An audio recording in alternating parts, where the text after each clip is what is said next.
Hali ya simanzi imetanda katika eneo la uwanja wa Talanta baada ya mwili wa mfanyakazi mmoja kupatikana leo asubuhi, wiki moja baada ya kuripotiwa kutoweka.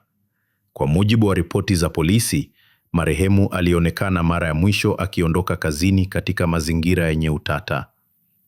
Kutoweka kwake kuliibua hofu kubwa miongoni mwa familia, marafiki na wenzake kazini. Tumeshtuliwa kuambiwa kwamba kuna jamaa ambaye amepatikana pale akiwa ametumbukizwa ndani ya maji. Tumeambiwa Chengo ameuawa na ametupwa kwa shimo ambayo iko na maji. Ambao walikuwa wamezindua msako wakihofia usalama wake.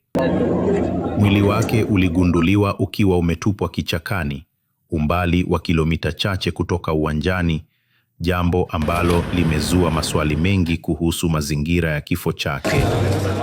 Familia yake sasa inataka haki ikitendeka, ikitoa wito kwa vyombo vya usalama kufanya uchunguzi wa kina na kuhakikisha wahusika wanakamatwa. Tumeshtuka sana na bado tuko na wasiwasi na tunajiuliza kwamba in whose hands are we safe? Aidha, uongozi wa uwanja huo umeelezea huzuni kubwa kufuatia kifo cha ghafla cha mfanyakazi mwenzao, wakimtaja kama mtu mchapakazi na mtiifu.